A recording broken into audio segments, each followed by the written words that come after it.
Welcome everyone. Today we have a little experiment. What would the 2025 season look like if we had the best driver in the worst car and the worst driver in the best car? So we've reversed the whole grid based on that, and we have to see now how that season plays out, but I think it's going to be very interesting.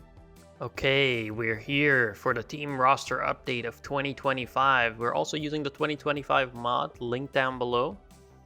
But as you can see here, the first team, the best rated McLaren, Isaac Hadjar and Jack Doohan, they are the worst rated in the 2025 mod. So they will line up together in the McLaren. Then second, we should be looking at Mercedes because they have the second best car, very closely followed by Ferrari. So we have Andrea Kimi Antonelli and Gabriel Bortoleto. You might think their stats, they don't look so impressive, but actually in the game they've made it, the mod makers have made it so that they're actually competitive when it comes to their race time. So don't worry about that. So yes, Gabriel Bortoleto and Andrea Kimi Antonelli will line up together.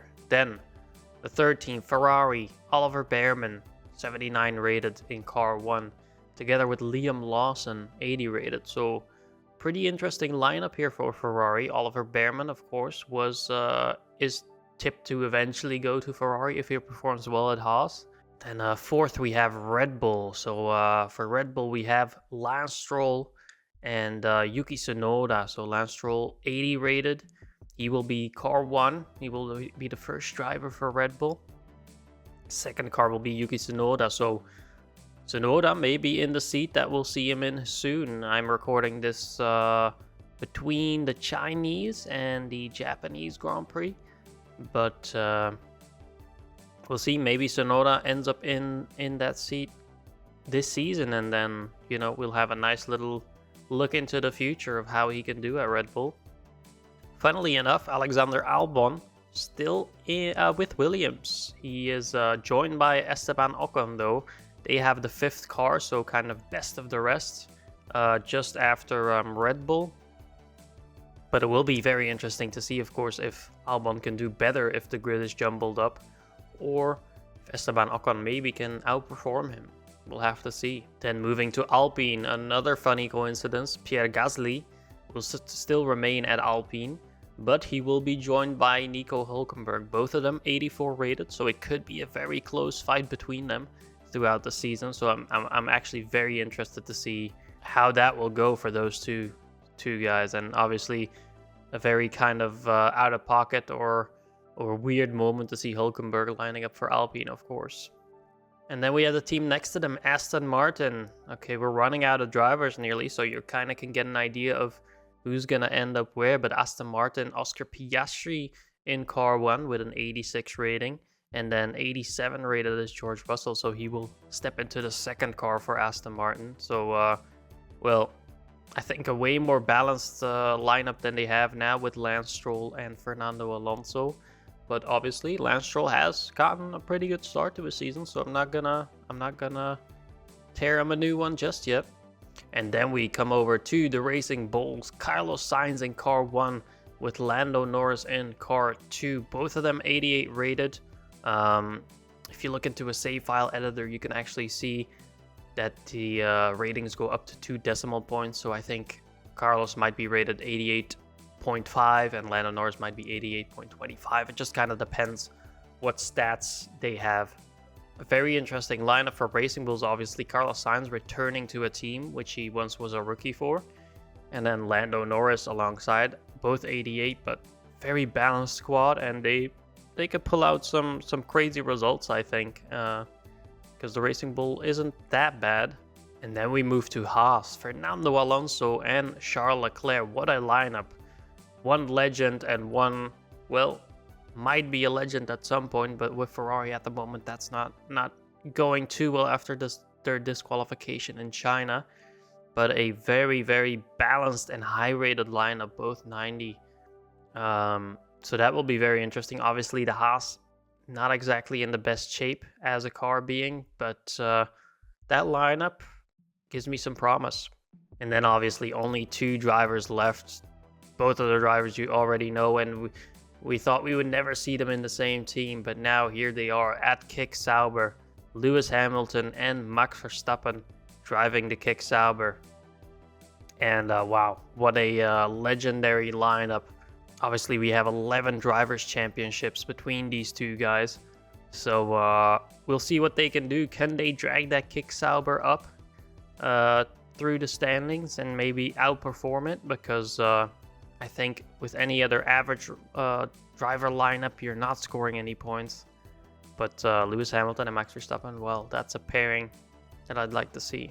One thing I do have to mention, of course, is that all the drivers' contracts were left as they were for the respective seat. So which means, like, the Red Bull seat will still have the 52 million contract, I believe it is, Max Verstappen has.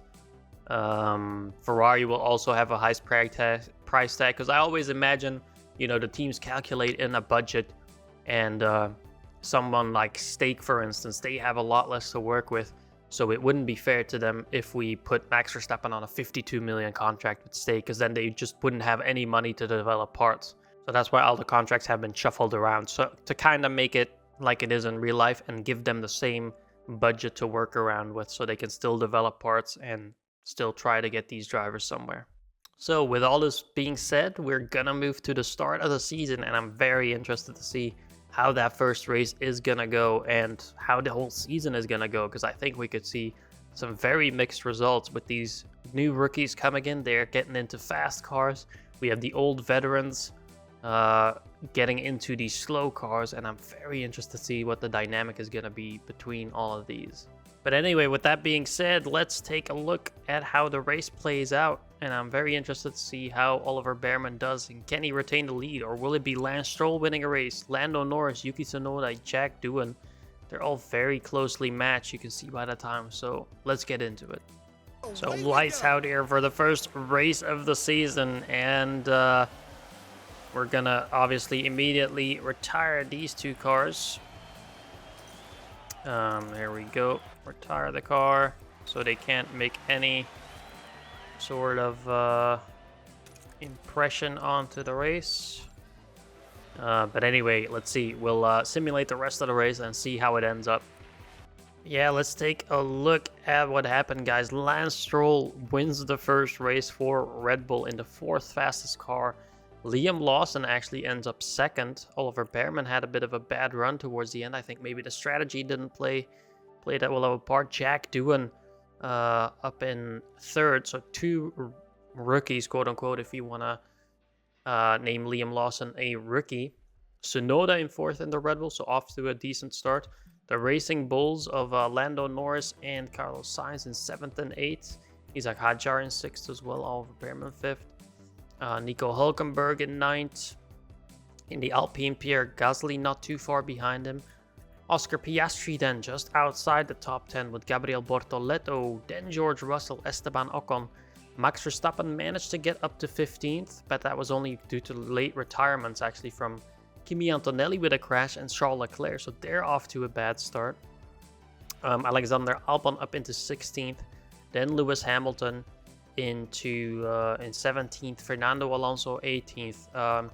Something very noticeable, Max Verstappen and Lewis Hamilton actually had decent pace. They were running just outside the top 10, but Lewis Hamilton really struggling with the car. A lot of lockups, a lot of spins. I think he had 2 spins and 2 lockups. So maybe that's the car just not performing how it needs to, and he didn't finish that far behind Max Verstappen. So Max clearly also struggling with that kick Sauber. So what that does for the driver standings, obviously the same top 10 as we just saw. And then interestingly, in the constructors, Red Bull again go for a lead. And then Ferrari close behind with 28 points. McLaren with 23. Racing Bulls with 10. And Alpine with 3 points.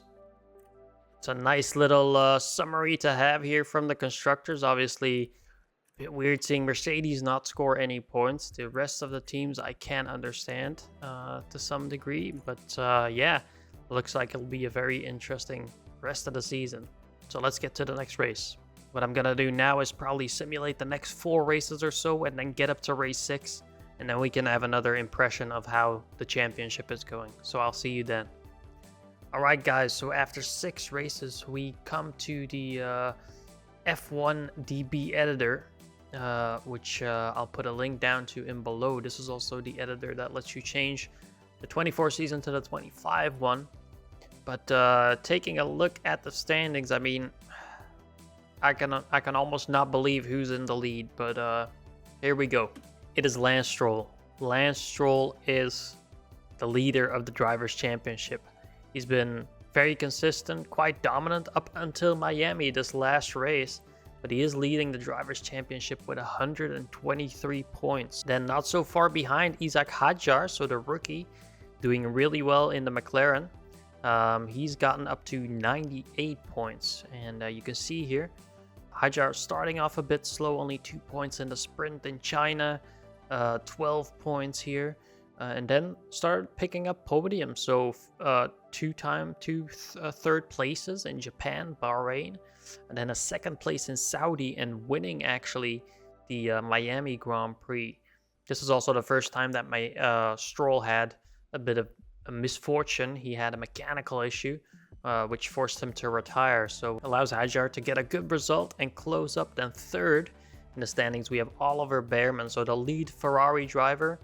He is also doing quite well, 1 DNF in China, but picking up the podiums with 92 points. Then Yuki Tsunoda, he's actually been a bit disappointing. 2 crashes in the last 2 races, 12 points in his opening race, and then a solid sprint race win and a second place in the main race.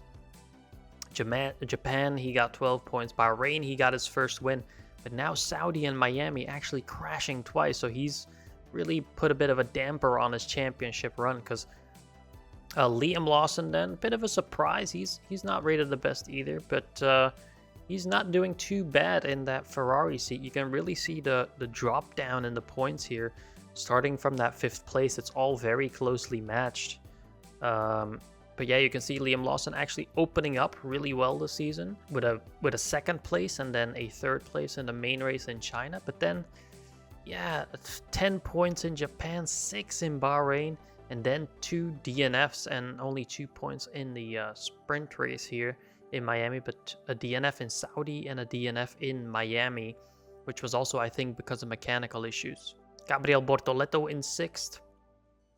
He had no points in Australia, off to a bad start. You can see starting off slow here, but now he's slowly getting up to pace. He's starting to score some points, 12 points, 10 points, and then a podium and a decent finish in the sprint race in Miami. So he's doing quite well. Jack Doohan in the McLaren. Keep in mind, McLaren, the fastest car. Started off really well actually with the season. 15 points, getting that podium, and then it's gone downhill from there. Only 34 points in total. 3 DNFs so far for Jack Doohan, so really not having the great season. I think one of the biggest surprises here, Kimi Antonelli for Mercedes. Just, yeah, not having a good race. I think he took 2 back of the grid penalties for causing collisions in, was it practice or qualifying? And then on top of that, 2 DNFs. So he's only scored 10 points here. And then in Miami, he recovered a little bit, 12 points with 6 in the sprint race. So he's only on 28 points, and that's after 6 races. He's closely followed by Nico Hülkenberg, which you can see not scoring many points, but he is consistent. You know, he's just outside of those points. And then with a lot of DNFs in this last race, Nico Hülkenberg actually managing to score a nice 15 points for Alpine. Pierre Gasly only 1 point behind his teammate. We knew it would be a very close fight between Hülkenberg and Gasly because they have the same rating, which is actually really nice to see. It's a very close fight between these guys. And then Lando Norris, he actually in the Racing Bull, not a great car, but he has been managing to drag it up there into the points, only getting his first DNF in Miami. But yeah, managing to score a point in the sprint race, picking up a handful of points here and there, but he's putting in consistent performances. And then Alexander Albon, also without point scoring in the first race, is picking up points here and there. Had a DNF in Saudi, 8 points now in Miami with the DNFs. He's on 14 points, just behind Lando Norris, of course. Oscar Piastri Another kind of disappointment. I thought the Aston Martin would actually perform a bit better with this driver lineup of Piastri and George Russell, but 3 DNFs so far was maybe a bit unlucky for Piastri, and then only scoring 12 points. So let's hope he can recover some of that. And Carlos Sainz also kind of disappointing. You'd think a veteran of the sport coming from Ferrari would have a better season, only scoring 4 points in the opening race, not scoring any points for the next 3 out of 4 races, 1 DNF at Japan, and Esteban Ocon doing even worse. He should be closely matched with Alexander Albon, but going scoreless the first 3, and then only scoring a handful of points in the last 3 races here. And then George Russell, only 7 points. 7 points for George Russell. 1 DNF, so it's not like he's not finishing the races. He's just, had a really bad run of form.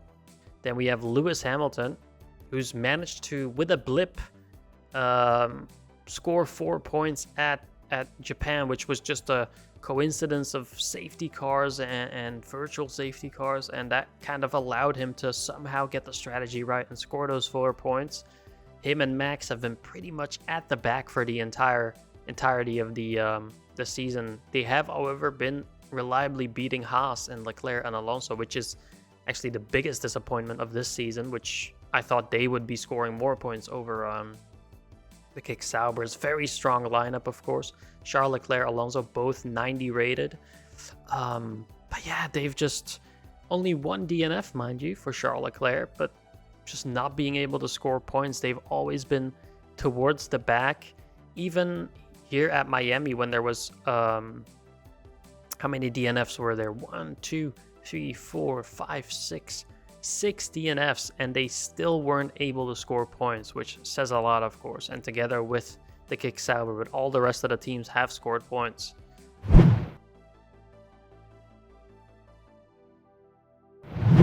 So, looking at the driver standings, we have a new leader. It is Oliver Bearman for Ferrari, with Isaac Hadjar second, Lance Stroll third, Yuki Tsunoda fourth. You can see there Tsunoda and Stroll dropping back quite a bit. They've not had a good run of form. And you can see here Oliver Bearman really picking up the pace here. And I mean, he's been Mr. Consistent throughout. He's only really gotten a bump in the road here at Silverstone. But if you look at the rest of the races, sure, 1 DNF at China, but second place, third, second, first, second, third. I mean, he's been Mr. Consistent. The crazy thing is he's leading the championship whilst only winning 1 race. Meanwhile, Isaac Hadjar had a good couple of races, only not scoring in the points there once in Canada, but 2 second places here. Someone we need to keep an eye on as well, slowly making a resurgence here. Gabriel Bortoleto, he's been able to pick up 3 wins here from the past 6 races, so don't count him out yet. He's only about 2 race wins away from Oliver Bearman. Jack Doohan as well, surprisingly consistent. He's not he's had a couple DNFs, but here the last run here has been really good for him with 4 podiums. And then Liam Lawson in 7th. Again, the car is helping him up there, I think. He's 80 points behind his teammate, so not doing the greatest. And then a bit of a shout out here to Williams. They've been dragging themselves up the standings. Alexander Albon now up to 8th place. Pierre Gasly 9th, and Esteban Ocon up to 10th. Kimi Antonelli, unfortunately, he's just... Man, he's a complete flop in this universe. He's just had DNFs, and then he's had issues crashing the car. He's just had to come in for front wings or had to deal with floor damage for most of his race. And yeah, you can see in the last 6 races only scoring once at Monaco. Then Nico Hülkenberg as well, barely scoring any points, but still up into 12th with the Alpine, not too far behind his teammate. Then Lando Norris, he's had a couple of big setbacks. So obviously coming from Imola, only 2 points, then a DNF, not scoring any points for 2 races, and only 1 point to 10th place in Canada and Great Britain. Silverstone. So yeah, he's really dropped back down the order. And then some point scoring there from George Russell for Aston Martin. So as you can see, Oscar Piastri and George Russell really matching each other over the season so far. And Carlos Sainz still disappointing, to be honest. I did expect more from him, and yeah, he's only had the one point since Imola. Lewis Hamilton then, yeah, like we thought, the kick Sauber is just not there. Has finished all the races, so that is something, but has also run into a lot of issues with the car. I've seen while simulating the race, I saw Lewis Hamilton. He's locked up. He's had a couple of spins, so that car really not working for them. And yeah, I'd be surprised if we see them score at all for the rest of this season. Charles Leclerc and Fernando Alonso still not managing anything, even though their DNF rate is not bad. Only Charles had an issue at the start of the season, but then not being able to recover, and development hasn't been kind on them, I think. Max Verstappen all the way at the end had his 3 DNFs and scoreless for the rest of it. So yeah, bit of a calamity for Kick Sauber, getting the 2 best drivers on the grid but unable to do anything with them. That being said, Behrman leads. It's a close fight in that top 5, and let's take a look at the team standings. So coming into the team standings, you can see here Red Bull still leading by a close margin, but you can see there after their initial really good 6 races, they've started dropping points here and there. So Imola only 12 points total. Did pick up a couple podiums. Canada was, you know, almost the maximum amount of points, I think, or the maximum they could have gotten. And then Austria was really disappointing for them. So they're on 305. And then Ferrari with Behrman and Lawson have really put the work in. Again, they're just super consistent, getting their podiums, getting the points in. They're on 296, so actually really close. Then we have McLaren, of course. They've kind of been low on the radar, but also still completely in that Constructors' Championship. They're only 24 points away from Red Bull and even closer to Ferrari. So Isaac Hadjar and Jack Doohan not doing too bad in that McLaren. Obviously, it is the best car, so let's keep that in mind. It is the best car on the grid. Mercedes then, like I said, Bortoleto has been stepping it up. On the other end, Antonelli has been really disappointing, so it's really a one-man team here.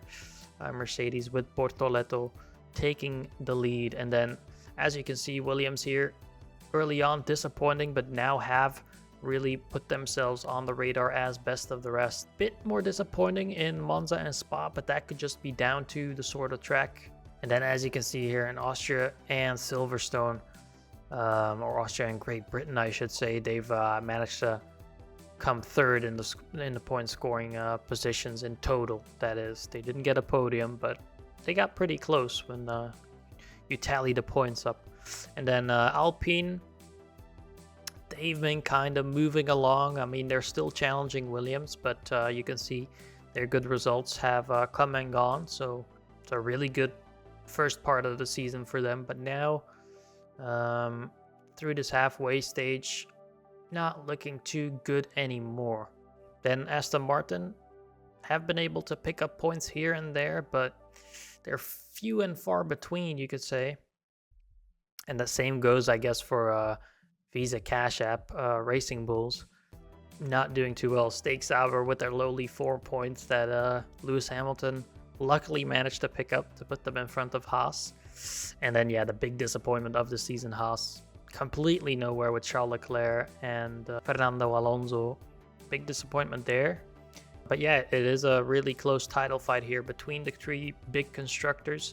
Mercedes is kind of on the back foot, but maybe Bortoleto can get them a bit closer. We will have to see.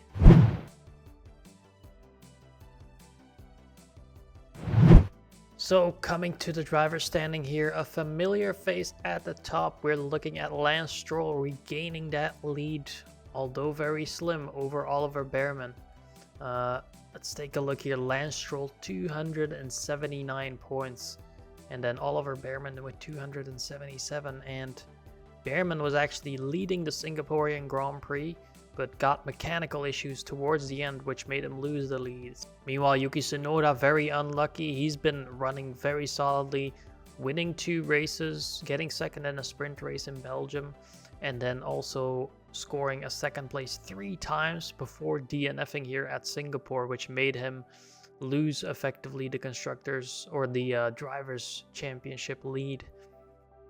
Meanwhile, Isaac Hadjar has really slowed down, so scored a podium in Belgium, but then 12 points Hungary, nothing in the Netherlands, and then in Monza DNF'd, no points Azerbaijan, and then Singapore only 8 points. So Hadjar, I don't want to say out of the championship running, but it looks very unlikely at this point. Bortoleto has really slowed down as well, picking up 10 points, 4 points, and then no points and a DNF as well.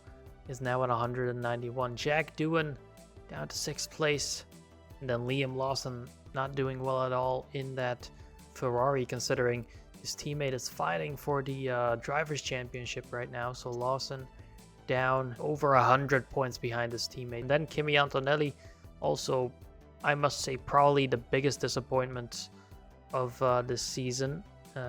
Only 87 points. He's picked it up a little bit, scoring points regularly now, but that first half of the season has been so bad for him. And then Pierre Gasly has been actually scoring reliably for Alpine. Alexander Albon in the top 10 with 54 points, also just picking up points here and there.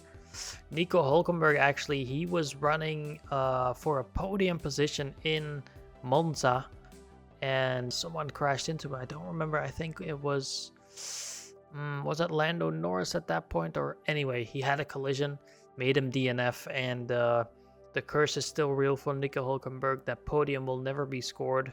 Then Esteban Ocon, again, those last 4 races, not great.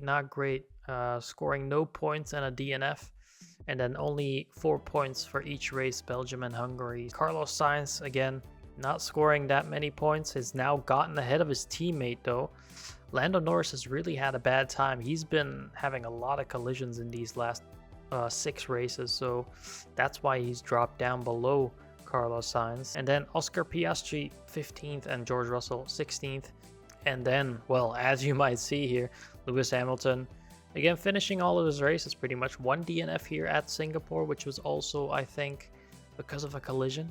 But the big news here, Fernando Alonso and Leclerc both scoring points. They finally gotten some points for Haas, but it did take, as you can see, they scored points here. In this race, Charles Leclerc at Monza, which had 4 DNFs out of the regular grid. And then Fernando Alonso scoring points here, actually only with 1 DNF. And then another 2 points here with Singapore, where we had in total 5 DNFs to kind of, give a picture of how extreme that race was. But Haas finally on the boards with some point, and it does mean that now Max Verstappen has also managed to score 1 point, so a 10th place for him at Singapore. Finally, all the teams have points on the boards now, so let's take a look at the team standings. So at the top now, solidly, it really looks like Red Bull have solidified their position as the Constructors' Championship. They are 100 points clear of Ferrari. Not to say it's impossible, but it would need an incredibly bad run of form for Red Bull to lose out on this constructor. And then McLaren, kind of a disappointing season, I guess. The worst rated drivers, Jack Doohan and Isaac Hadjar. Still managing 3rd though, so not too bad overall. They're still in the mix with the big teams. So and then Mercedes, expected more from them. Bortoleto has kind of slowed down. Kimi Antonelli, horrible season, so they're only on 278. Then comes Alpine with 123, so now they're best of the rest. But as you can see, the tides can swing very quickly here, and let's say Alpine has a bad run of form now for these last 6, and Williams, good run of form, they could overtake them again for best of the rest. Then Visa Cash Up Racing Bulls, then comes Aston Martin, and actually now Stake, Sauber, and Haas are drawing for points with those 3 point scoring results here for Haas in the last 3 races, which is pretty nicely done. Yeah, the only kind of saving grace for Sauber at the moment is that Lewis Hamilton scored those 4 points at the start of the season. So he's really helping them out. And I guess we'll see each other back at the end of the season with the big reveal who has gotten the Drivers' Championship in the bag. See you then.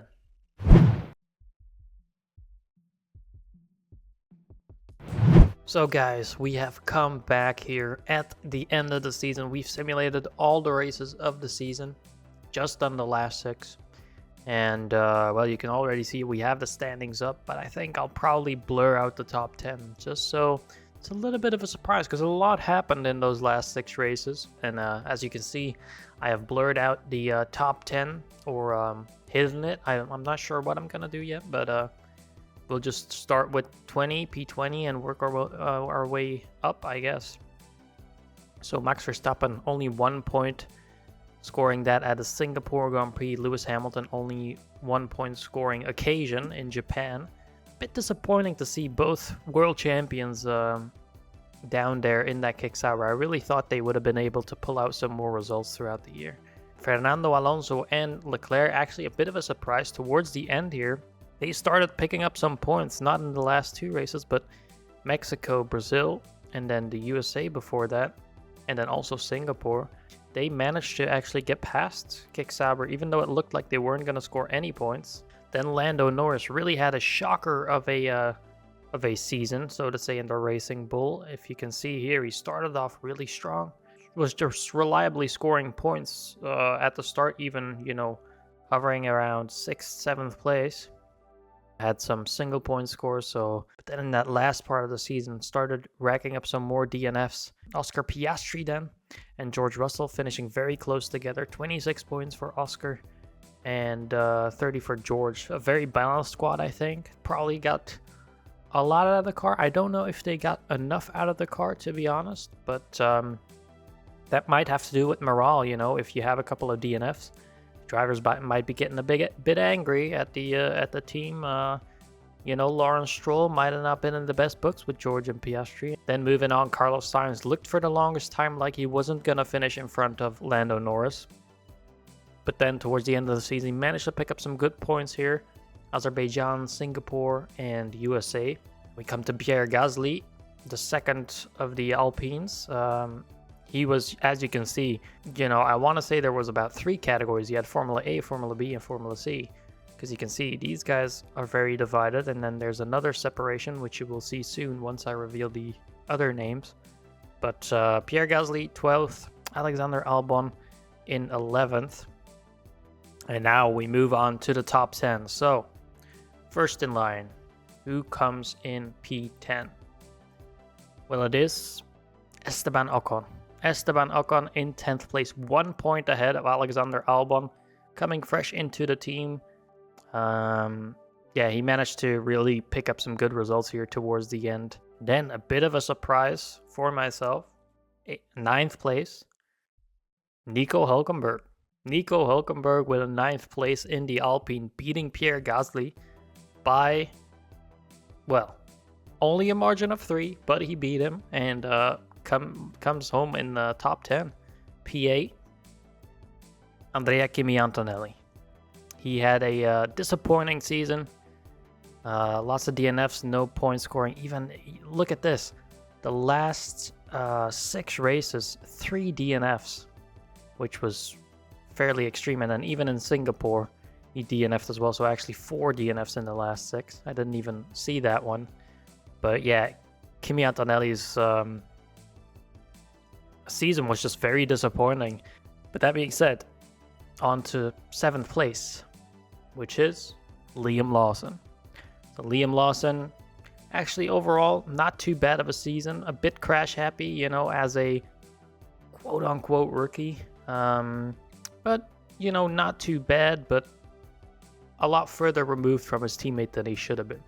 And P6, we move to Gabriel Bortoleto.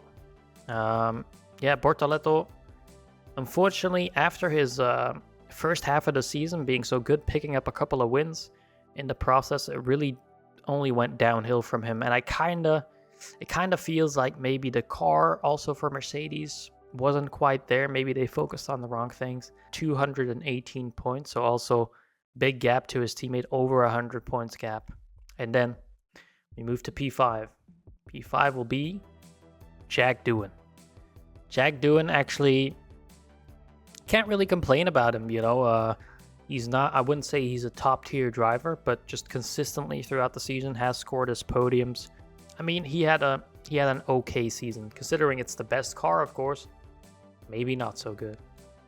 But then moving to P4, it was Isack Hadjar.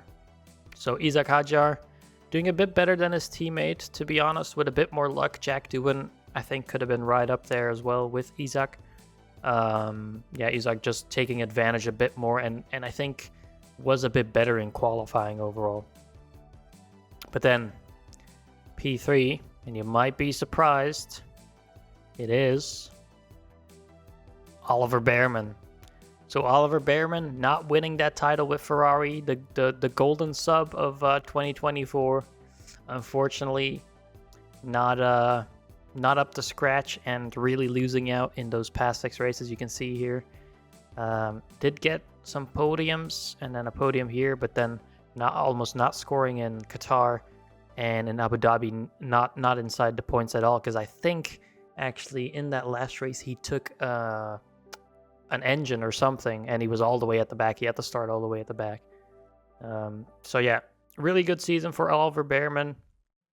I mean, Ferrari couldn't have wished for anything more, I don't think. But that does mean, as you might have seen already, we're going to end up with both of the Red Bull drivers. And, well, I'm going to reveal both at once. But who's going to win it? Is it Yuki Tsunoda? Is it Lance Stroll? We're going to see now. And it is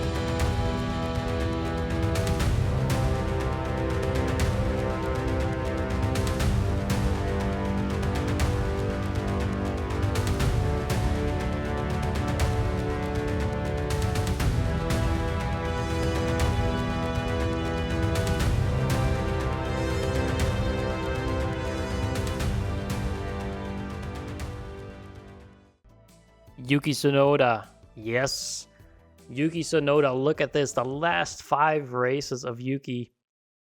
Incredible performance. He completely destroyed Lance in the past. Well, we'll discount these 2 results, but 5 straight wins for Yuki made him seal the championship, and his move to Red Bull, which is actually going to happen here. I'm recording just before a week before the Japanese Grand Prix. I'm recording this, and where Yuki will probably get his, well, it is confirmed at this point that Yuki will get the chance to drive for Red Bull, and I'm interested to see how that goes, of course, but it couldn't have been more poetic, I guess, if he ends up doing well in Japan, that he wins the title in this simulation.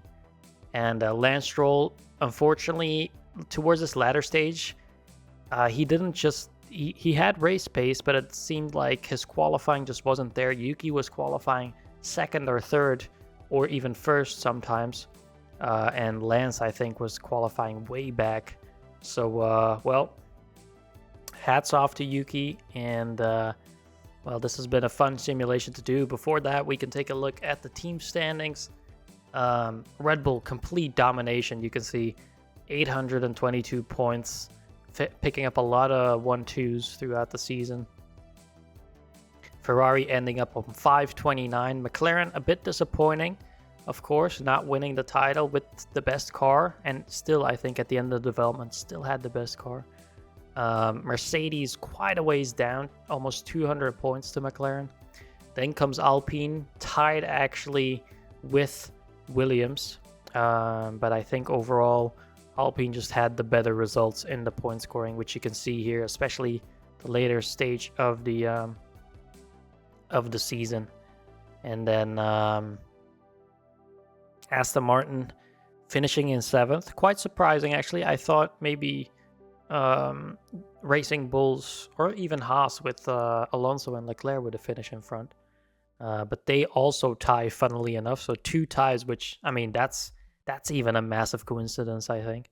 2 ties for points in the constructor standings. So you can see how matched those teams were in the midfield. And then Haas picking up a lot of points in this late stage of the season.